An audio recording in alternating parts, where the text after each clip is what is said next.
विद्यार्थी बालमित्रांनो नमस्कार। मागील वेळेस आपण गणित 2चा दुसरा प्रकरण पायथागोरसचे प्रमेय याचा अभ्यास करत होतो। त्यावरील आधारित काही उदाहरणे आपण सोडवलेली होती। पुढील जी उदाहरणे आहेत ती आज आपण अभ्यासणार आहोत। 15/46 क्रमांकाचा प्रश्न। या प्रश्नाची आकृती मी फळ्यावरती काढलेली आहे। तो प्रश्न मी वाचतो, तुम्ही पुस्तकात पाहिजे। समलंब चौकोन ABCD मध्ये AB समांतर रेख AB समांतर रेख DC, रेख BD लंब रेख AD, रेख AC लंब रेख BC। जर AD बरोबर 15, BC बरोबर 15, AB बरोबर 25 असेल तर एरिया ऑफ चौकोन ABCD किती? बघा, अशा प्रकारचा एक तुम्हाला त्यांनी चौकोन दिलेला आहे। ABCD हा तुम्हाला चौकोन दिला आहे आणि हा समलंब चौकोन आहे। या समलंब चौकोनामध्ये तुम्हाला AD लंब या BD वरती दिलेला आहे, म्हणजे AD लंब BD तुम्हाला त्यांनी दिलेले आहे। त्याच्यानंतर रेख AC लंब रेख BC, हा AC BC वरती लंब आहे, म्हणजे इथे 90 अंशाचा कोन भरतो, इथे 90 अंशाचा कोन भरतो। बघा, चौकोन ABCD हा समलंब चौकोन आहे। याच्यामध्ये AB समांतर DC या दोन बाजू समांतर आहेत। त्याच्यानंतर रेख BD लंब, हा रेख BD लंब आहे AD वर। त्याच्यानंतर रेख BC लंब AC, बघा BC लंब AC किंवा AC लंब BC दोन्हींचा अर्थ एकच होतो। म्हणजे थोडक्यात AD आणि BD एकमेकांना लंब आहेत, AC आणि BC एकमेकांना लंब आहेत, असं त्यांनी तुम्हाला दिलेलं आहे। AD ची किंमत 15 आहे, BC ची किंमत 15 आहे आणि AB ची किंमत 25 आहे। आणि तुम्हाला विचारलंय एरिया ऑफ चौकोन ABCD किती? म्हणजे ABCD या चौकोनाचं तुम्हाला क्षेत्रफळ काढायचं। हा समलंब चौकोन आहे आणि समलंब चौकोनाचे क्षेत्रफळ बरोबर 1/2 समांतर बाजूंची बेरीज गुणिले उंची किंवा लंबांतर, हे सूत्र आहे। समलंब चौकोनाचे क्षेत्रफळ आपल्याला काढायचं असेल तर समांतर बाजू म्हणजे AB आणि DC आणि 1/2 तुम्हाला घ्यायचे आणि हे लंबांतर दोघांमधलं तुम्हाला विचारात घ्यायचं। म्हणजे समलंब चौकोनाचं क्षेत्रफळ बरोबर समांतर बाजूंची बेरीज गुणिले लंबांतर आणि त्याच्या निम्मे करायचे। आणि मग AB आपल्याला माहिती आहे, DC माहिती नाही, ती शोधून काढावी लागेल। या मधलं लंबांतर हे तुम्हाला शोधावं लागेल। हे एकदा मिळालं का तुम्हाला त्या समलंब चौकोनाचं क्षेत्रफळ मिळेल। आणि मग DP लंब आणि CQ लंब हे आपल्याला काही प्रश्नात त्यांनी दिलेले नाहीत, म्हणजे ही आपण रचना करणार आहोत। म्हणजे मी रचना काय केली बघा, रेख DP लंब रेख AB, हा DP लंब काढलाय AB वरती। रेख CQ लंब रेख AB, रेख CQ लंब काढलाय हा या रेख AB वरती। आणि मग आता मी देणार आहे सिद्धता, म्हणजे उत्तर। त्रिकोण ADB मध्ये ADB हा काटकोन त्रिकोण विचारात घ्यायचा। बघा, कोण ADB बरोबर 90 अंश, कारण प्रश्नामध्ये तुम्हाला BD लंब AD त्यांनी दिलेले आहे, म्हणजे या ठिकाणी 90 अंशाचा कोन भरतो। आता या ठिकाणी 90 अंशाचा कोन भरल्यामुळे आपल्याला पायथागोरसचा प्रमेय वापरता येईल।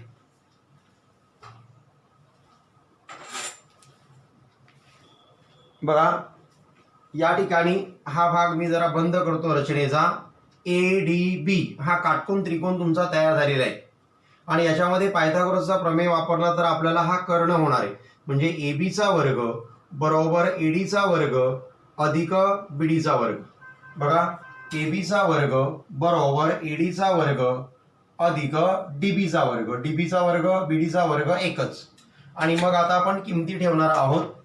AB ची किंमत 25 आहे, 25 चा वर्ग अधिक बरोबर AD ची किंमत 15 आहे, 15 चा वर्ग अधिक DB चा वर्ग। DB ची किंमत आपल्याला माहिती नाही, 25 चा वर्ग 625 बरोबर 15 चा वर्ग 225 अधिक DB वर्ग।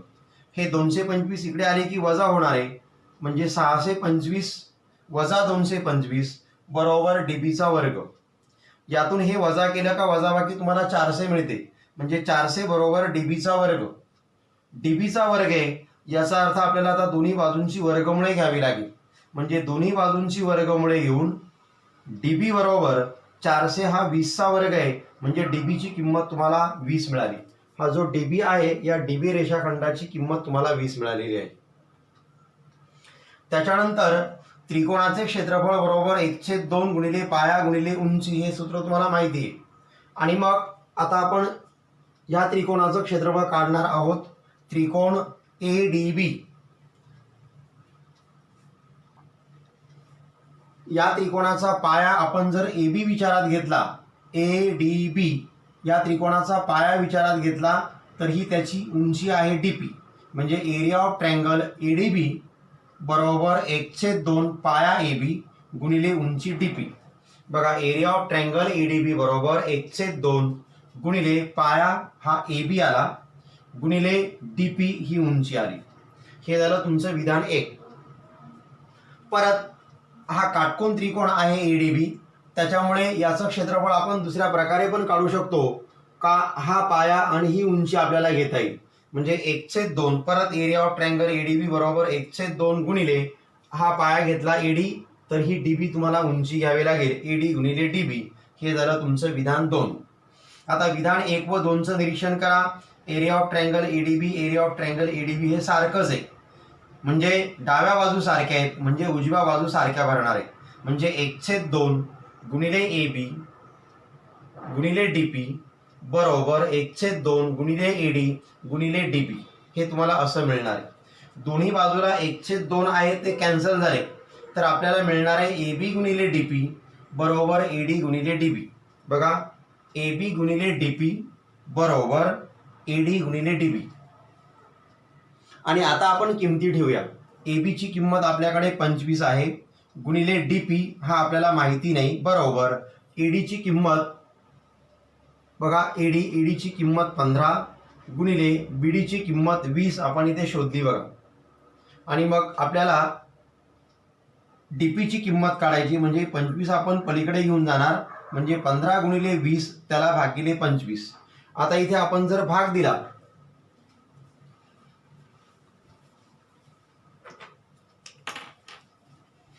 बघा भाग जर दिला तर आपण कसा भाग देणार. बघा, इथे आलाय 5 5 25, 5 चोक 20, परत 5 1 5, 5 त्रिक 15, म्हणजे 3 चोक तुम्हाला मिळाले 12. म्हणजे डीपीची किंमत तुम्हाला 12 मिळालेली आहे.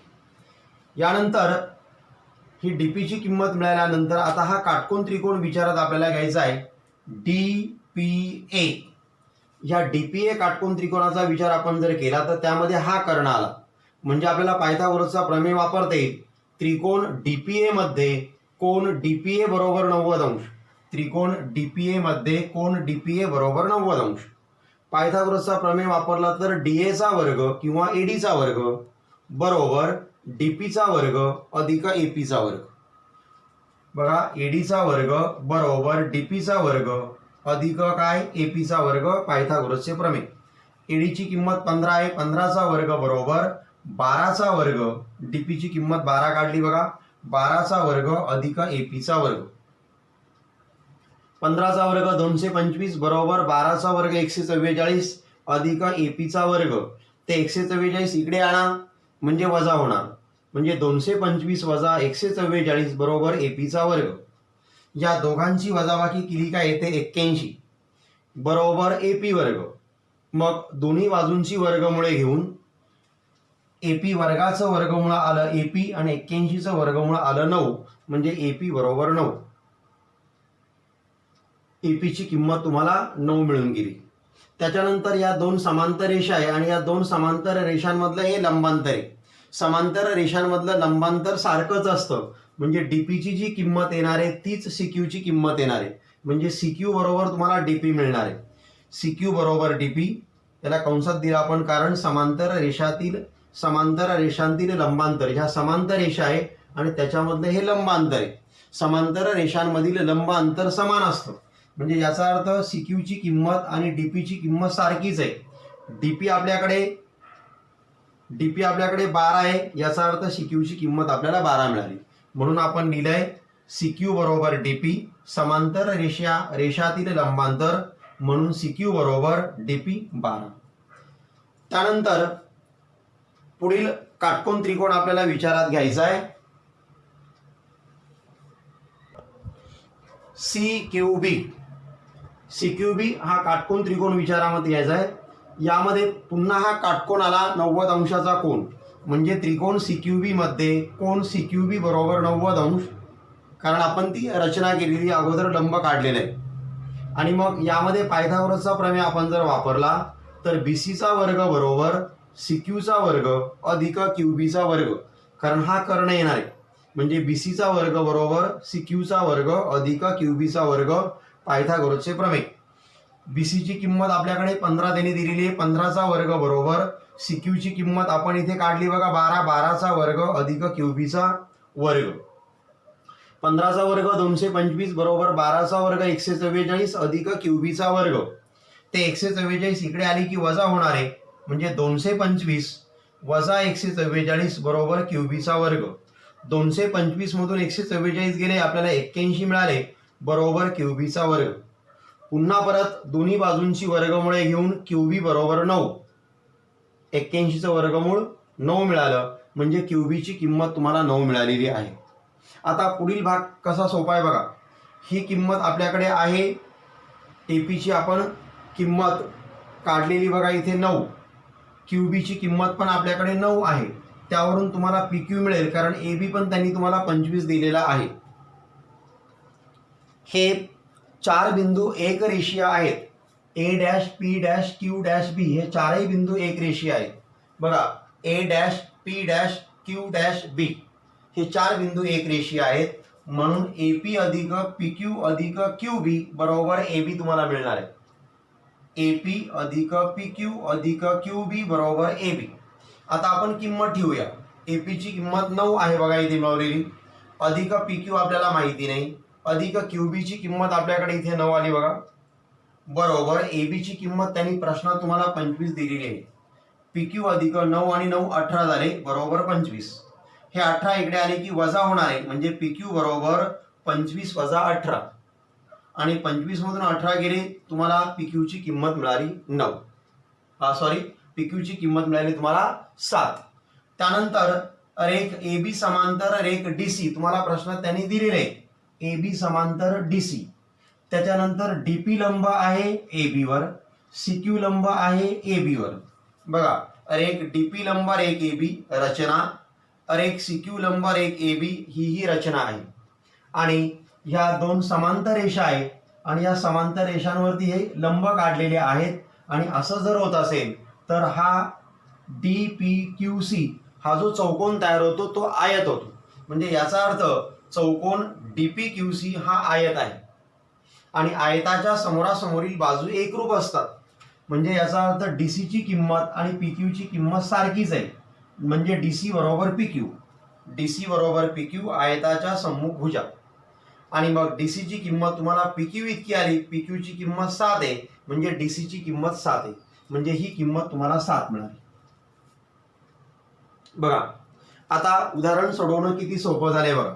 हा समलंब चौकोन आहे. या समलंब चौकोनाचं क्षेत्रफळ काढण्यासाठी आपल्याला सूत्र तुम्हाला सांगितलं मी, की समलंब चौकोनाचे क्षेत्रफळ बरोबर 1/2 समांतर बाजूंची बेरीज गुणिले उंची किंवा लंबांतर.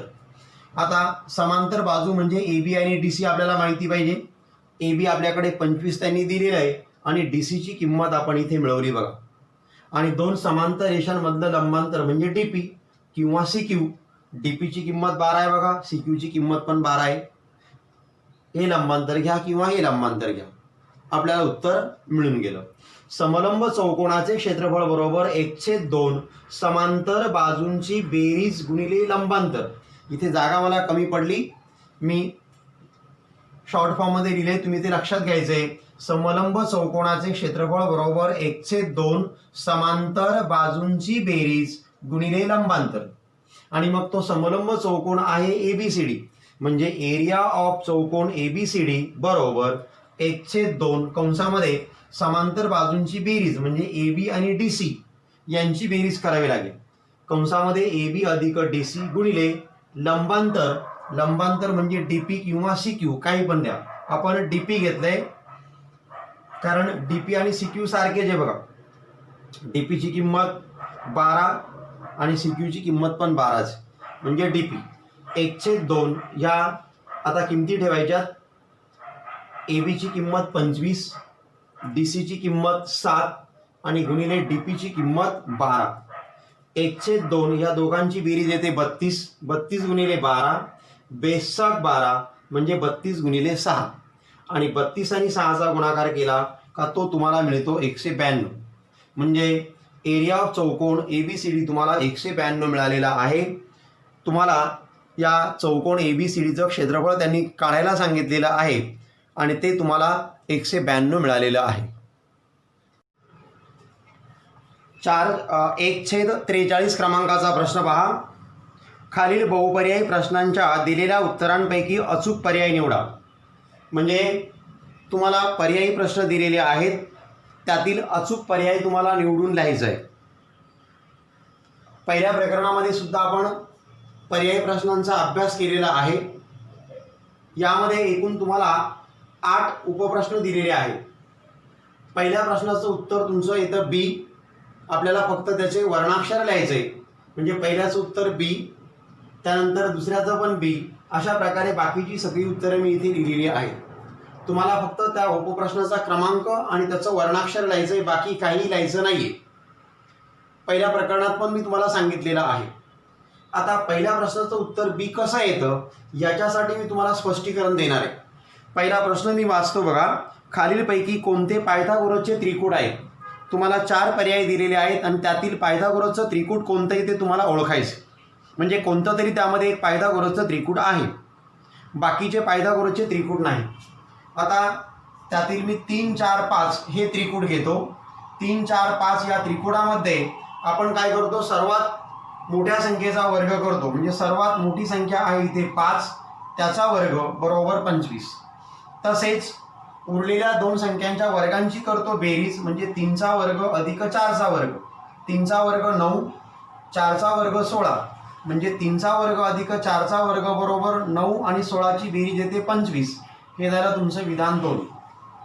विधान 1 व 2 वरून ह्या उजव्या बाजू सारख्या आहेत बघा, 25, 25 म्हणजे डाव्या बाजू सारख्या येणार आहे.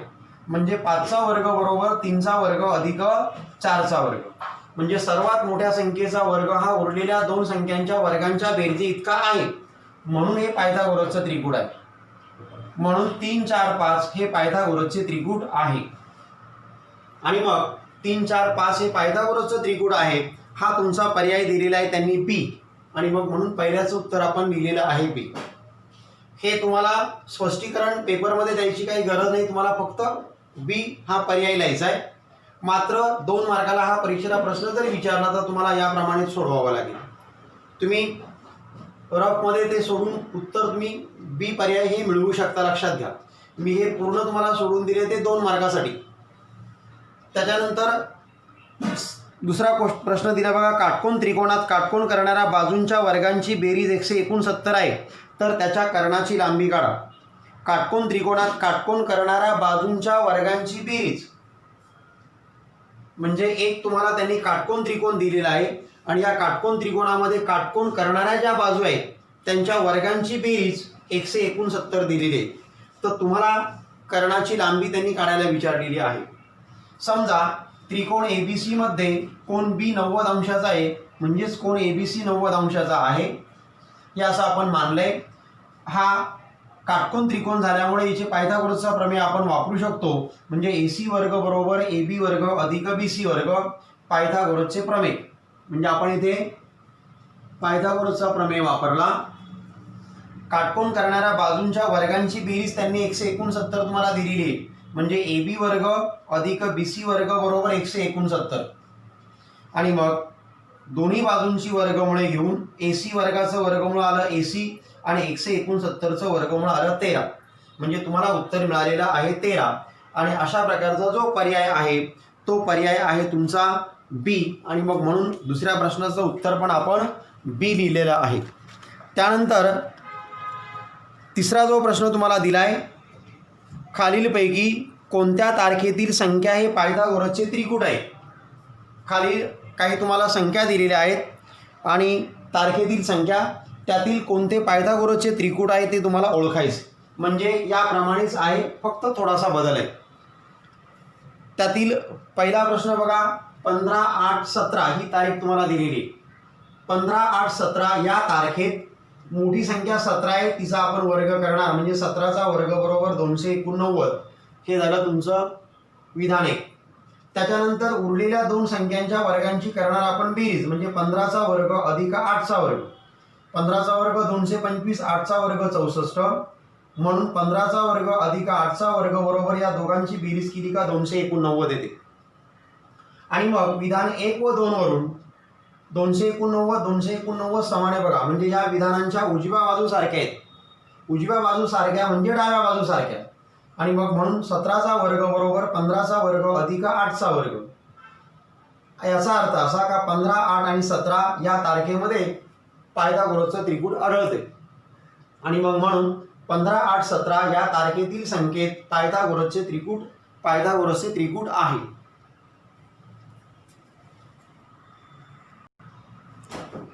आणि मग म्हणून असा प्रकारचा जो आपला पायथागोरसचा त्रिकूट आहे किंवा नाही आपल्याला शोधायला सांगितलं कोणतं पायथागोरसचं त्रिकूट आहे, तर हा जो पर्याय आहे आपला तो पर्याय आहे ए. आणि मग म्हणून आपण इथे त्याचं उत्तर लिहिलेलं आहे ए. त्यानंतर चौथा प्रश्न, बाजूची लांबी ए बी सी असलेल्या त्रिकोणामध्ये जर ए वर्ग अधिक बी वर्ग बरोबर सी वर्ग, ए वर्ग अधिक बी वर्ग बरोबर सी वर्ग असं असेल तर तो कोणत्या प्रकारचा त्रिकोण असेल. बघा इथे काटकोन त्रिकोणाची मी आकृती काढलेली आहे ए सी बी. आपण सुरुवातीलाच या प्रकरणाचा अभ्यास केलेला आहे का त्रिकोणामध्ये त्रिकोणाचे जे शिरोबिंदू असतात त्याच्या समोरील बाजू छोट्या अक्षराने दाखवण्याचा संकेत आहे. म्हणजे हा कॅपिटल ए आहे, त्याच्या समोरची बाजू सी बी छोट्या एने दाखवायची. हा कॅपिटल सी आहे, त्याच्या समोरची बाजू छोट्या सीने दाखवायची. हा कॅपिटल बी आहे, त्याच्या समोरची बाजू छोट्या बीने दाखवायची. हा संकेत या प्रकरणाच्या सुरुवातीला मी तुम्हाला सांगितलेला आहे. आणि मग या त्रिकोणामध्ये सीचा वर्ग बरोबर एचा वर्ग अधिक बीचा वर्ग, सीचा वर्ग बरोबर एचा वर्ग अधिक बीचा वर्ग किंवा एचा वर्ग अधिक बीचा वर्ग बरोबर सीचा वर्ग हे तुम्हाला दिलेलं आहे. म्हणजे एका बाजूचा वर्ग हा उरलेल्या दोन बाजूंच्या वर्गांच्या बेरजी इतका आहे. आणि असं जर होत असेल तर तो त्रिकोण काटकोन त्रिकोण असतो. आणि मग त्रिकोण एबीसी मध्ये सी वर्ग बरोबर ए वर्ग अधिक बी वर्ग हे प्रश्न तुम्हाला त्यांनी दिलेले. आणि असं आहे म्हणून पायथागोरस प्रमेयाच्या व्यत्यासानुसार त्रिकोण एबीसी हा काटकोन त्रिकोण आहे. म्हणजे जो त्रिकोण एबीसी तुम्हाला दिलेला आहे तो काटकोन त्रिकोण आहे. आणि मग असा जो पर्याय आपल्याकडे आहे तो सी आहे. म्हणजे चौथ्या प्रश्नाचं उत्तर आपण दिले पर्याय सी. त्यानंतर पाचवा प्रश्न, एका चौरसाचा कर्ण 10 वर्गमुळात 2 सेमी असल्यास त्याची परिमिती टिंबटिंब असेल. चौरसाचा कर्ण तुम्हाला दिलाय आणि त्याची परिमिती तुम्हाला विचारलेली आहे. चौरसाची परिमिती बरोबर 4 गुणिले बाजू हे सूत्र आहे. आणि मग 4 गुणिले बाजू, अगोदर हे सूत्र तुम्हाला सांगितलेलंच आहे. 4 गुणिले बाजू, आता बाजू आपल्याकडे नाहीये म्हणजे याचा अर्थ पहिल्यांदा आपल्याला बाजू शोधावी लागेल. आणि मग बाजूचं सूत्र कोणाच्या संदर्भातलं आहे तर कर्णाच्या संदर्भात, कारण कर्ण दिलेला आहे. मग चौरसाचा कर्ण बरोबर वर्गमुळात 2 गुणिले बाजू हे सूत्र आहे. चौरसाच्या कर्णाची किंमत 10 वर्गमुळात 2 बरोबर वर्गमुळात 2 गुणिले बाजू. हे वर्गमुळात 2 पलीकडे येऊन जायचे म्हणजे 10 वर्गमुळात 2ला हे वर्गमुळात 2 जाऊन भागणार आहे म्हणजे इकडे राहिलं बाजू. वर्गमुळात 2 कॅन्सल झाले म्हणजे बाजू बरोबर मिळाले आपल्याला 10 सेमी. आणि मग चौरसाची परिमिती आपल्याला काढायला सांगितलेली आहे. चौरसाची परिमिती बरोबर 4 गुणिले बाजू हे सूत्र आहे. मग 4 गुणिले बाजूची किंमत आपल्याकडे आलेली आहे 10, 10 चौक 40 सेमी ही त्या चौरसाची परिमिती झाली. आणि मग 40 सेमीवाला जो पर्याय आपल्याकडे आहे तो डी पर्याय आहे. म्हणून पाचव्या प्रश्नाचं उत्तर आपण डी हा पर्याय लिहिलेला आहे. सहावा प्रश्न, एका काटकोन त्रिकोणात कर्णावरील शिरोलंबामुळे कर्णाचे 4 सेमी व 9 सेमी लांबीचे 2 भाग होतात. तर त्या शिरोलंबाची लांबी किती? बघा, एका काटकोन त्रिकोणात, म्हणजे एक काटकोन त्रिकोण तुम्हाला त्यांनी दिलेला आहे. एका काटकोन त्रिकोणात कर्णावरील शिरोलंबामुळे, या कर्णावर शिरोलंब काढलेला आहे आणि या कर्णावरील शिरोलंबामुळे कर्णाचे 4 सेमी व 9 सेमी लांबीचे 2 भाग तयार होतात. हा लंब काढल्यामुळे हा 4 सेमी आणि हा 9 सेमी अशा प्रकारचे 2 भाग तयार होतात. तर तुम्हाला विचारलेला आहे शिरोलंबाची लांबी किती, म्हणजे हा जो बीडी शिरोलंब आहे त्याची लांबी किती. त्रिकोणाला त्यांनी नाव दिलेलं नाही म्हणजे आपल्याला मानावं लागेल. समजा त्रिकोण एबीसी मध्ये कोण एबीसी बरोबर 90 अंश. अरे बीडी लंब कर्ण एसी, बीडी कर्ण एसी वरती लंब काढलेला आहे. काटकोन त्रिकोणात कर्णावर काढलेल्या शिरोलंबामुळे त्या कर्णाचे जे 2 भाग तयार होतात त्या भागांचा हा शिरोलंब भूमितीमध्ये असतो. म्हणजे बीडीचा वर्ग बरोबर एडी गुणिले डीसी हे असं असतं. याला म्हणतो आपण भूमिती मध्याचे प्रमेय. म्हणून बीडी वर्ग बरोबर एडी गुणिले डीसी, याला कारण आलं भूमिती मध्याचे प्रमेय. एडीची किंमत 4, डीसीची किंमत 9, 9 चौक 36, म्हणजे बीडी वर्ग बरोबर तुम्हाला मिळालेले आहे 36 आणि आपण दोन्ही बाजूंचे वर्गमुळे घेऊन बीडी बरोबर 36चं वर्गमूळ आलं 6 आणि तुम्हाला एकक त्यांनी सेमी दिलेला आहे म्हणजे बीडीची किंमत आली 6. आणि मग 6 सेमीवाला जो पर्याय आपल्याला दिलेला आहे तो त्यांनी आहे सी क्रमांकाचा, म्हणजे 6व्याचं उत्तर आपण सी दिलेलं आहे. त्यानंतर 7वा प्रश्न, काटकोन त्रिकोणामध्ये काटकोन करणाऱ्या बाजू 24 सेमी व 18 सेमी असतील तर त्याच्या कर्णाची लांबी टिंबटिंब असेल. काटकोन त्रिकोणात काटकोन करणाऱ्या बाजूंची लांबी 24 सेमी व 18 सेमी असेल तर त्याच्या कर्णाची लांबी किती असं तुम्हाला विचारलेलं आहे. म्हणजे एक काटकोन त्रिकोण दिलाय, समजा हा त्रिकोण एबीसी काटकोन त्रिकोण दिलाय का ज्याच्यामध्ये बी कोण 90चा आहे, एबी 24 दिली, बीसी तुम्हाला 18 दिलेली आहे आणि कर्ण तुम्हाला एसी विचारलेला आहे. समजा त्रिकोण एबीसी मध्ये कोण बी बरोबर 90 अंश, एबी बरोबर 24, बीसी बरोबर 18 सेमी. 90चा कोण आल्यामुळे पायथागोरसचा प्रमेय वापरू शकतो.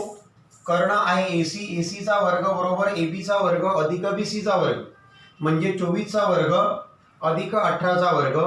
24चा वर्ग 576, 18चा वर्ग 324, दोघांची बेरीज केली की 900 येते. म्हणजे एसी वर्ग बरोबर तुम्हाला मिळाले 900. आपल्याला एसीची किंमत काढायची. एसी वर्गाचं वर्गमूळ घ्यायचं, एसी येणार आणि 900चं वर्गमूळ येणार 30, म्हणजे एसी बरोबर तुम्हाला मिळालेले आहे 30 सेमी. आणि मग या 30 सेमीचा जो आपल्याकडे पर्याय आहे तो तुम्हाला दिलेला आहे बी क्रमांकाचा, म्हणजे 7व्या प्रश्नाचं उत्तर आपण लिहिलेलं आहे बी. त्यानंतर शेवटचा प्रश्न, एक त्रिकोण तुम्हाला दिलेला आहे.